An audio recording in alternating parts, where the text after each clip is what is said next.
Welcome to Learning Dorico. I'm composer and educator Dr. Scott Watson. In this video, we'll be showing you how to typeset a fairly simple instrumental lead sheet. We'll be building on prior knowledge from the previous videos, especially the one that showed you how to typeset a simple melody. Like that video, we'll be showing you things like how to set up a score, how to enter notes, and how to format the score so the layout looks good. We'll be building on that knowledge in this video by showing you things like how to add articulations to your score, things like slurs and legato. We'll also show you how to add an arranger field and how to put a copyright notice at the bottom of your lead sheet. We'll spend some time showing you how to enter chords and the various ways that chords can appear. We'll show you how to turn music into slash notation like we have here in the introduction. We'll also show you how to create sectional labels, things like intro or verse 1, for the form of your song. Some miscellaneous items include how to enter ties, how to change a bar line to a double bar line, how to insert a meter change, and how to add a fermata. Okay, let's get started on this fairly simple instrumental lead sheet. Okay, we've launched Dorico. Let's get the score started. I'm going to be using mostly keyboard shortcuts presented in prior videos, so check those out, but I'll call them out as I go. So, Command N to start a new project. I'm going to add the single player using the oboe as I've done before. It's a good instrument for lead sheets. Add. And to go into write mode, I'm going to Command 2. And let me resize the window here so I can use all of this. All right, let's do Command I to put the project information in. The title here is just Amazing Grace. And for composer, we're going to put traditional. This time under arranger, I am going to put arranged by me, Scott Watson. And my performing rights affiliation, PMI. You don't have to do that though. Anyway, by the way, we're not going to put anything in flow because just like our previous project, we're not really using flows. So we'll say apply. Now you will notice that when I go back to the score, there is no arranger. We have to put an arranger field in, and that's something that I want to show you. But first, let's go ahead and get rid of the flow. I'm going to go Shift Command L to go into the layout options for flows and say never show the flow heading. While we're here also, let's take care of the bar numbers. I like to have them appear below the staff at the beginning of every system, so I've made that change. And let's also get rid of the staff labels. So the staff labels like the oboe, the label oboe, we don't want to see that on the first system or any subsequent system. So all of those things apply. Those things taken care of, great. Yeah, so let's go ahead and use some popovers to do the meter. Shift M 3-4. That Shift M is the shortcut for meter. Let's do Shift K for key. We're going to be in E flat major, capital E for major. This is a 23 measure long score, so Shift B for bars. Get those 23 bars in there. They're not formatted like we want them yet, and that's just fine. But at least we've got the measures that we need. Also, let's go ahead and put a tempo in. That's Shift T. And the tempo here is going to be moderate ballad. So I'm going to go ahead and moderate ballad. And here in parentheses, I'm going to say quarter note equals 88. Q equals 88. Q for quarter note, of course, and return. And it sets that up for us too. Okay, we've done a fair amount of work, so let's go ahead and save our work. Command S is the shortcut for save. Going to put it on the desktop, and we're going to call it RLE and my initials. Okay, save that on the desktop. Now let's go ahead and take care of adding the arranger field. I've been sort of saving this for this video because it is a little complicated. It involves what Dorico calls tokens and frames. So this tool over here is to add a frame, a text frame specifically. And let's close this panel over here. So right now, I'm going to do Command minus just to zoom out. Right now we do have a frame for the composer, and that's right here where we have the word traditional. We do not have a frame below that for the arranger, and that's why the arranger doesn't appear. By the way, if I double click in the composer frame, you'll see for the first time what is called a token. And this thing here, the at project composer, that coding is actually a placeholder for the composer name from the project info when we did that with Command I a moment ago. So what we're going to do, this is a little complicated, but we'll do this on most of the lead sheets going forward because we want to show an arranger. So what we're going to do is we're going to actually create a new text field. Let me just click, hold, and drag that underneath the composer one right there and make sure it's the same dimensions as the composer one. And I'm going to double click in the composer field and copy. So I'll use the shortcut Command C for copy. Then I'll double click in here and Command V, paste it. Of course, I want to format it the same way, so it's over on this side. I want it to be the same font, so I'll even say use the composer font. I can just, choose that from a drop-down menu over here, and now it's going to appear to be the same size as the composer font. Of course, we don't want the composer token there. We want the arranger token. So what I'm going to do, I'm going to take the word composer from this token and type over it arranger in its place. And now we actually see the text that was in that arranger field from the project info. So that's a little complicated, but what I did was I created a new frame, a new text frame, drew that under here. Then I copied and pasted the composer token into here, formatted it so it looked like the composer token, and just replace the word composer with arranger.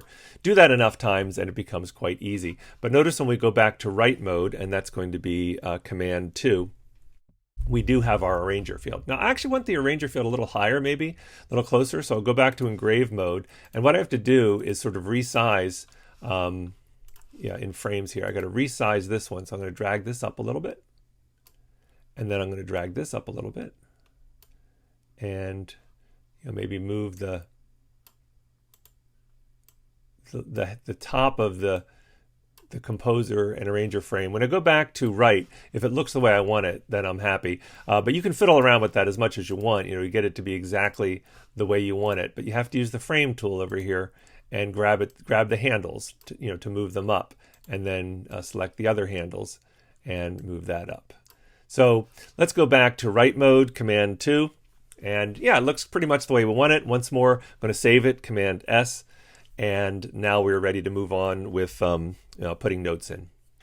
Okay, we'll use node entry to review two types of node entry modes that I've presented before. One is where we sort of step enter the notes in one at a time. I'll select the pitch from my MIDI keyboard and then use a rhythm shortcut, the numbers from my QWERTY keyboard, and that's pitch before duration is the way I like to do that.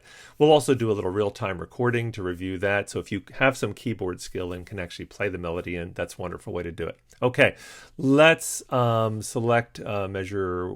Actually, we don't have any notes for the first three measures, even for part of measure 4. And remember, Dorico, you don't have to enter rests. Rests will just be created in place of the absence of notes. So I'm selecting measure 4, hit the return key, and I'm going to use the arrow to go over to the third beat where we have a B flat. I am going to press K, which is the mode for pitch before duration. In other words, I can play the notes now on my keyboard. See that B flat, I'm playing it, but until I type the number 6, which I'm doing right now, right, the note isn't entered. But now I have that pickup note. Anyway, I'll go on to the half note, that's a 7, and then a couple number 5s for these two eighth notes, and then a 7 for the half note, quarter note, 6, and so forth. Let me just do a bunch of these notes using the keyboard shortcuts. Okay, when we get to this B flat, I'm going to enter it as a 7, and then I'm going to type the period. Remember, I had set up my preferences so that the dot can come after the half note. I'm going to type the letter T for tie. Notice that the tie tool is now toggled on, and I'll play the next B flat as a half note, number 7, and that's what gives me that. The next note is a G quarter note, so G6, and then here's a here's a B flat quarter note, press the dot, and it becomes what is going to be transformed into a dotted quarter. But for now, it's just using a quarter tied to an eighth. That's sort of the way Dorico works because it doesn't know what we want next. Anyway, a couple more eighth notes. That's number 5. Notice it did transform it into a dotted quarter. And then The E flat is a half note, that's 7. And we're just going to put a few more notes in. The dot.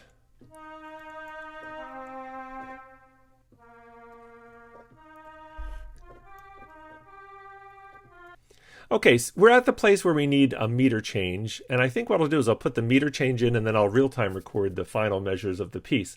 So selecting here, I'm going to use the popover Shift M for meter and put 4/4 and then return. And now we're in 4/4 for the rest of the piece. Then I'm going to go back to note enter mode, but this time I'm going to real-time record it. So let me, I've toggled my metronome on so I can hear a click. I'm going to go ahead and hit the record button. I should get a measure for nothing. Here we go. 2, 3, 4. 1, 2, 3, 4. 1, 2, 1, 2, 1, 2, 3, 4. All right, now that wasn't very tricky music. Let me stop that. But it did give me all the notes that I wanted. Notice that when I asked for the measure of count off, it actually went back 4 beats, even though we're in 3/4, because I was going to be recording a 4/4 measure. It gave me 4 beats, so that's great. All right, escape key to get out of note entry mode. I have all my notes in now. Okay, we've got lots to do, and we're going to move kind of fast because I think we're starting to get used to how Dorico works. So let me just zoom in a little bit, Command plus to zoom in. I realized I forgot the copyright notice at the bottom, so I'm going to do Command I, and where it says copyright, I am going to do, the copyright symbol, by the way, is Option G, if you wanted to know the shortcut for that copyright symbol. Copyright 2022, Scott Watson, period, all rights reserved, period. And apply, right? And then I have that copyright notice now at the bottom of my score. What else? Let's go ahead and put in the formal labels. So for instance, in this first measure, right here, I'm going to do Shift X, which is the shortcut for text that you want to attach to something. And I'm going to write intro in all caps. Now, right now, we don't see anything around that. There's no square or rectangle enclosure. We're going to open up the properties panel at the bottom. That's Command 8. And we're going to say, let's add a border. And you notice the border is now there, right? And that's all we need to do. And I can close the properties panel, Command 8. And let's do the same thing in measure 5. We're going to say this is where the verse begins. So right here, Shift X, and we're going to type verse in all caps. And again, do Command 8 to put a border around that. Got that now, great. And close that, Command 8. And then one last time in this measure here, Shift X, and this will be outro. And escape, and then Command 8 and add the border, and Command 8 to close that. One other simple thing I'd like to do is to change this bar line to a double bar. So I can do that by using the popover for bars, Shift B, and then I'm just going to type the straight line twice and hit return, and notice it adds the double bar there. So that's a shortcut for the double bar. If you go over to the right side panel and click on bars and bar lines, you could have also toggled that double bar here as well. I just wanted to show you the shortcut using a popover. Okay, Command S, save what we've done so far. All right, I think I'm ready to put in chords, but I'm starting to feel like we're not going to have enough room because of the formal labels. And I also would like to start seeing this, at least preliminarily, laid out the way that our actual version is going to be, where we have 4 measures per system, except for the last one, which only has 3. So let's go into engrave mode, Command 3.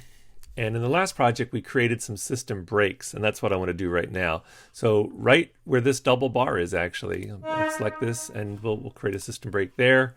And then the next 4 measures, right? 1, 2, 3, 4. So starting here, we'll put another system break. And then the next 4 measures, 1, 2, 3, 4. So right here, we'll put a system break. Okay, this next system, I only want 3 measures, so 1, 2, 3. So right here is where we're going to put the system break. And then after the 4/4 measure right here, we're going to put another system break. And we've got it. Now, one thing you'll notice is that this last system does not fill up the entire width of the page, and that's again a default with Dorico, and we can change that. And I'm going to change that right now. So let's go into the layout option, Shift Command L, and this time I'm going to go to Note Spacing here, and then down in the bottom, where it says only justify final system and flow when more than 50%, we're going to turn that off. We're going to say always justify it and apply it. And you'll notice we go back and it does actually take up the width. So why that's the default in Dorico, I don't know, but it is. And it's easy enough to turn off. You could actually make that, you could turn that off and then save that as your default all the time if you wanted to, and then you'd never have to do that again. And let's zoom out. And if we use the tilde key, will allow us to see it without any of those labels. And that looks pretty good. Okay, another thing I want to do while I'm still here in engrave mode is move these labels around, these form labels. So I'm going to grab this tool right here and just take this intro, bring it up here, maybe bring my moderato down here. But remember, I'm leaving room for the chord symbols I'm going to be putting in there. So there's my first one. And again, to make room for the chord symbols that are going to be here, I'll take verse, move that up. By the way, if I don't want to see the signpost where it says system breaks, I can turn that off, right? So system breaks, hide, and then down here for outro, move this up, get it out of the way of where there's going to be a chord there. I think we're ready to actually add chords. Let me just save this, Command S, go back to write mode, Command 2. Let's invoke the popover for chords. That's Shift Q. And then I'm going to type my first chord, which is capital E, lowercase b. That B will turn into a flat as soon as I hit the space bar. And I'm going to go to my next chord here at the beginning of the next measure, capital F, lowercase m, and 7. If the chords look like what you want them, you don't have to do anything. It's only when the chords don't look like you want them that you would go into engraving options and tweak things a little bit. But let's keep going. E flat / G, hit the space bar. Yeah, so far it looks great. A flat / B flat. Hit the space bar. Good so far. Okay, let's go to the next. Oops, going to go back to here. E flat. And I'm just going to put a bunch of chords in. So give me some time here.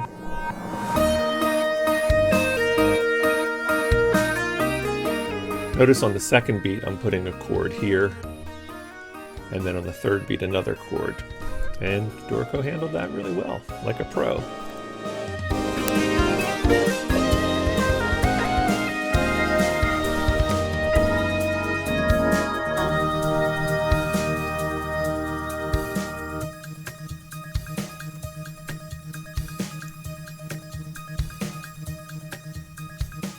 I have all my chords entered, and I'm really happy with the way they look, so there's no adjusting I need to make.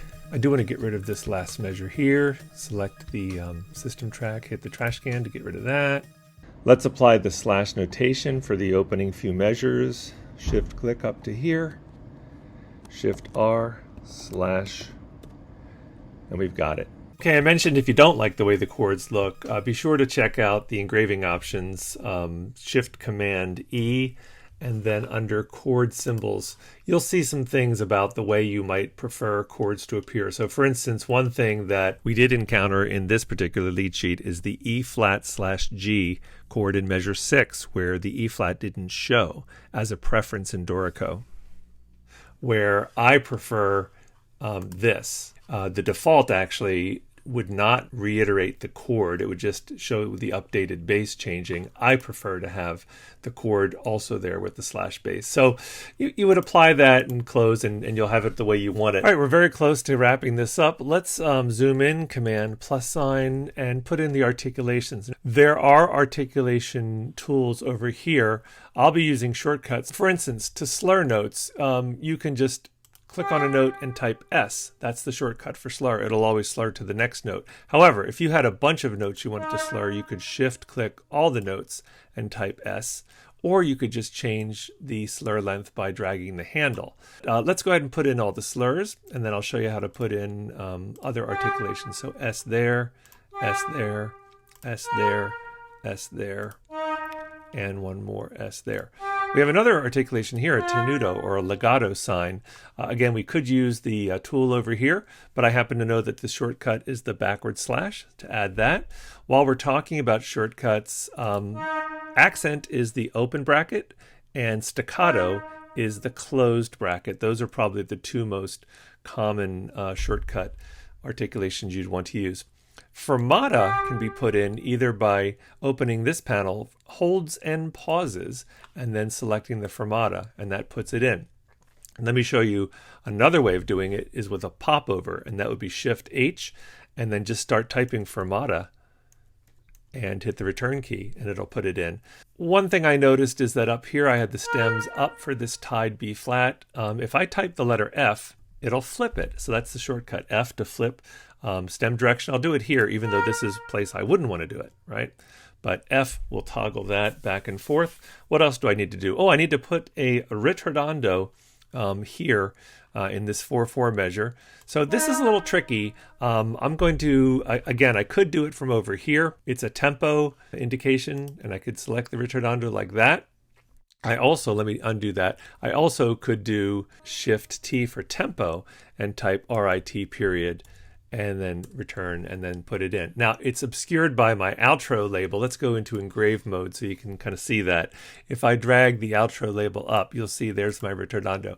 By the way, I don't want this dotted line here, which is sort of a Dorico preference. I can just drag the handle until it doesn't exist, and that's what I'm going to do. I'm also going to place the ritardando near the end of the measure, and then I'll put my outro label back where I wanted it. If I go into engraving options, that's Shift Command E, and then look down under tempo, the tempo changes, and how do I want things to appear. One of the options is the appearance of gradual tempo changes could either just be text only. So if I choose that and apply it, then I won't see that line after rit. And I think I'm going to accept that. Okay, what else? I'd like the fermata to be above the chord symbol. Let me go back to engrave mode and make that little tweak. Put it up here, bring my chord down. So again, in engrave mode, you can move these things around, whereas you couldn't do it in write mode. All right, let's go back to write mode, Command 2. Let's zoom out. Let me close this panel over here as well. Command minus sign to zoom out. And just let's look at our lead sheet and see if we're happy with it. Oh, I realized I have a chord that's wrong here. So good thing I'm proofing this. Let's do Shift Q and add a 7 to that. It should be a C minor 7 there. I don't know how I missed that. I'd also like to move the ritardando just a little earlier, so I'm going to use engrave mode, pull it back a little bit, go back to write mode. Yeah, I think that looks a little better.